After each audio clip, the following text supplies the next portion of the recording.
Okay,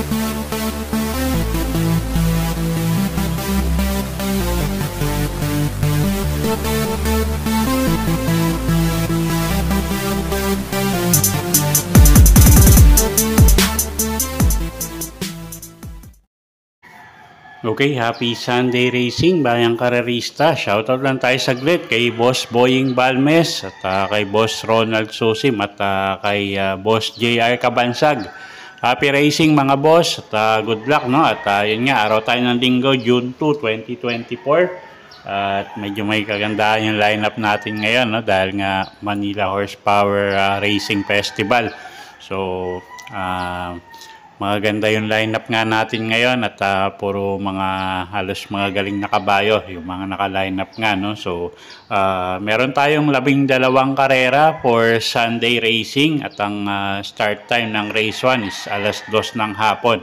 Okay, so medyo may kahirapan yung lineup natin. So kung may kursonada kayong dehado, dagdag nyo na lang, no. Okay, start na tayo. Race 1, first winner take all.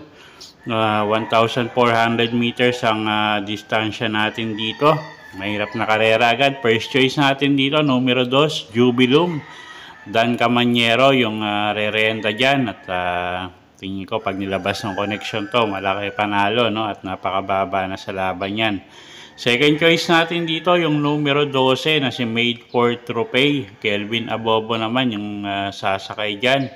Isa sa mga up and coming horses to, no. So at yun nga, may kainaman din yung linyada nito. So second choice natin yan.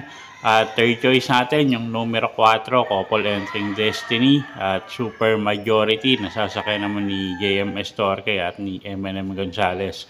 Okay, so sa race 1, first choice nga natin, numero 2, Jubilum. Second choice natin yung numero 12 na si Made for Trophy. At third choice natin, Couple Entering numero 4, Destiny at Super Majority. Okay, race 2 tayo. Manila Horsepower Stakes Race, no? Group 1, 1,600 meters, 1 milya yung distansya natin dito. Start ng first pick 5. First choice natin, numero 1, Stolen Ola. Jan Alvin Gosa yung sasakay dyan. Baka mapabor yung post position niya, numero 1, no? At yun nga, medyo mas magaling pag nauuna to. So, siya nga yung first choice natin, numero 1, Stolen Ola. Second choice natin, yung numero 4 na si Hakim. Medyo batak na batak sa laban to, no? So, baka mapabor nga sa kanya yon. Okay, so sa race 2, first choice nga, numero 1, Stolen Ola. At second choice natin, yung numero 4 na si Hakim. Okay, race number 3 tayo. Start ng first pick 6. Distansya natin dito, 1,400 meters, class 4, 16 to 21 bracket. First choice natin dito, yung numero 3 na si Matikas. RC Suson yung re-renta dyan. At medyo mababa na siya sa grupo, no? Second choice natin, yung numero 8 na si Distant Thunder. Sasakay naman yan ni Jeff Sarate. At basta ilabas yung connection, tingin ko malaki panalo niyan. Third choice natin dito, yung numero 12 na si Captain Bob. AR Villegas naman yung sasakay yan. Medyo maganda yung numero niya. At pwedeng pangsama sa exotic, pangdehado, numero 1, Advocacy. Okay, so sa race 3, first choice nga natin, numero 3, Matikas. Second choice, numero 8, Distant Thunder. At third choice natin, yung numero 12 na si Captain Bob. At pwedeng pangsama pangdehado, kung kursonada nyo, yung numero 1, Advocacy. Okay, race 4 tayo. Manila Horsepower Stakes Race, Division 2, no? 1,600 meters, 1 milya yung distansya natin dito. Okay, start ng second winner take all. First choice natin dito, yung couple entry numero 6, You Never Know, Celebrity. Kelvin Abobo at JB Hernandez yung sasakay dyan. At medyo mag-aangin laban ng dalawang couple entry, no? So, sila yung first choice natin. Second choice, numero 11. Metal Strength, Charles Reyes naman yung re-renta dyan. At third choice natin dito, pangdehado, numero 14, Magical Sap. Sasakay naman yan ni MR Elios. Okay, so sa race 4, first choice nga, numero 6, couple entering You Never Know at Celebrity. Second choice natin yung numero 11 na si Metal Strength. Third choice natin pangdehado, numero 14, Magical Sap. Okay, race 5 tayo. Vanilla Horsepower Imported Dream Stakes Race. Distansya, 1,800 meters. Start ng second pick 5. Okay, take note po sa distansya, no? Medyo mahaba. Pero ako single ko na rin to dito, no? Yung numero 5 na si Prime Factor. JB Hernandez yung re-renta dyan. At tingin ko naman kaya pa rin niya yung grupo, no? At halos nakalaban niya na nga rin to. Although hindi ganun kahaba yung distansya. Pero tingin ko naman nakapag-adjust na nga sa klima tong si Prime Factor. At may inam talaga. Okay, so sa race 5, single ko na to, numero 5, Prime Factor. Okay, race 6 tayo. Start ng third winner take all. Class 4, 16 to 21 bracket, 1,400 meters ang distansya natin dito. First choice natin dito, numero 7, Hombre. Nelson Uy yung sasakay dyan. At sa ilabas ng connection, tingin ko malaki panalo, no? At medyo mababa yan sa grupo. Second choice natin yung numero G's na si Full Combat Order. Sasakay naman ni Pamboy Ponce, mababa rin sa grupo to. So, at kabisado naman ni Pamboy Ponce itong kabayong to. So, tingin ko walang magiging problema. At third choice natin dito yung numero 12 na si Agi daw. Sasakay naman ni MR Elos. Okay, so sa race 6, first choice nga, numero 7, Hombre. Second choice natin, yung numero G's na si Full Combat Order. At third choice, yung numero 12, na si Agi daw. Okay, race 7 tayo. Start ng second pick 6. Okay, MMTCI Sprint Stakes Race, 1,000 meters yung distansya natin dito. At class 5-5 non-placers tong mga to, no? At tingin ko medyo lamang yung numero 5 na si Ivan. Nasa kanya ni Noel Lunar, although grupong bulok, no? Pero tingin ko nga medyo lamang tong kabayong to rito dahil nga mas mabibigat yung nakakalaban niya dati. Although alam naman natin yung connection nito. At pwedeng pang sama pang dehado, tingin ko yung pwede yung numero 2 na si Regal, Virgil Mel Galieta yung re-renta dyan. At yung numero 9, si Sayaw Kikay, sasakay ni Charles Reyes. Pwedeng pang samang pang dehado yan sa exotic. Okay, so sa race 7, tingin ko lamang yung numero 5 Ivan at pwedeng pang sama yung mga pang dehadong numero 2 na si Regal at numero 9, Sayaw Kikay.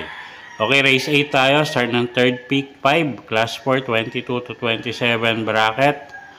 Okay, first choice natin dito, yung numero 5 na si Israel. JRD Ocampo yung re-renta dyan. At medyo may kainaman yung mga pinapakita nito lately. At siya nga yung first choice natin, isang deremating kabayo. Second choice natin, yung numero 4 na rin na si Cluster. Virgil Mel Galieta yung re-renta dyan. At bigyan lang ng hustisya. Tingin ko malaki panalo niya, no? At talagang may inam yung kabayong yan. Third choice natin dito, pangdehado, numero G's, Real Fair, sasakay ni Patty Dilema. Okay, so sa race number 8, first choice nga natin, numero 5, Israel. Second choice, numero 4, Cluster. At third choice natin, pangdehado, numero G's, Real Fair. Okay, next race tayo, race number 9, start ng pick 4, class 4, 22 to 27 bracket, 1,400 meters ang distansya natin dito.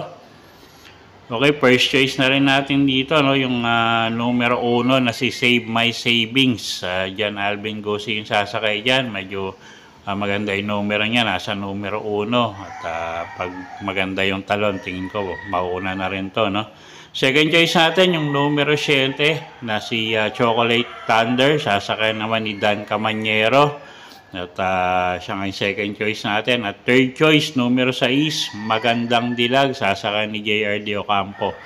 Pwedeng pangsama ang kursonada nyo, no? Yung dihadong numero 3 na si Carmela Slab. Pero tingin ko, bebenta rin to. Okay, so sa race number 9, first choice nga, numero 1, Save My Savings. Second choice, numero 7, Chocolate Thunder. At third choice, numero 6, Magandang Dilag. At pwedeng pangsama yung numero 3 na si Carmela Slab. Okay, race 10 tayo. Class 4, 28 to 33 bracket, 1,400 meters ang distansya natin dito.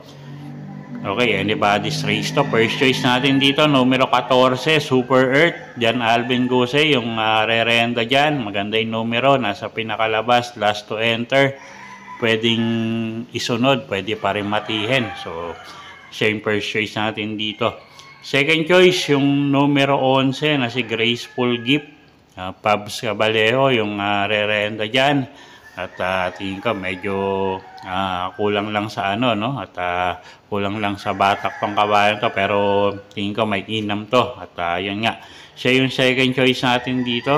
At third choice natin yung numero 1 na si Krugerrand. Sasakay naman ni Kelvin Abobo. Okay, so sa race 10, first choice nga, numero 14, Super Earth. Second choice, numero 11, Graceful Gift. At third choice, numero 1, Krugerrand. Okay, race 11 tayo. Penultimate race sa Class 4, 34 to 39 bracket. Okay, first choice natin dito, numero 5, Couple Entering Open Billing at Prime Billing. Pati Dilemma at Elvin Abrea yung re-renda dyan. Sila yung first choice natin dito. Anybody's race to, no? Lahat to may panalo. Second choice natin, yung numero 9 na si Ridgers. Sasakay naman ni JB Hernandez. At medyo painam si Kabayo. So, tingin ko mag-i-improve yung takbo nito, no? At third choice natin, pang dehado, yung couple entering numero 3 na si Hamlet at Shanghai Silk. Okay, so sa race 11, first choice nga natin, yung couple entering numero 5, Open Billing at Prime Billing.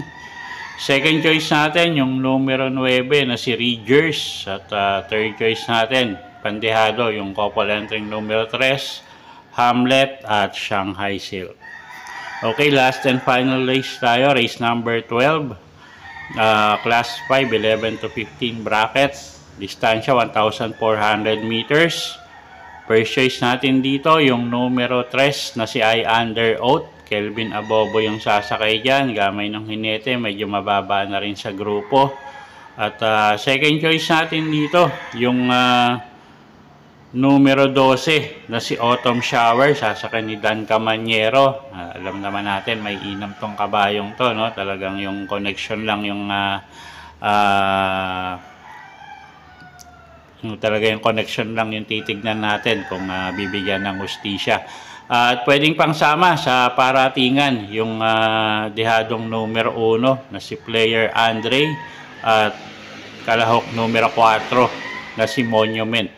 Okay, so sa race 12, first choice nga, numero 3 ay Under Oath. Second choice, numero 12, Autumn Shower. At pwedeng pangsama, pang dehado, yung mga numero, yung mga kalahok numero 1 na si Player Andre at entry number 4 na si Monument. Okay, so yun po yung mga giya natin para sa araw ng linggo, June 2, 2024. Sana po yung makatulong sa pagpili nyo ng mga tatayaang kabayo. Inulit ko po, kayo pa rin po masusunod kung saan nyo itataya yung pinagpaguran yung pera. Good luck po! Happy Sunday Racing, bayang karerista! Happy weekend!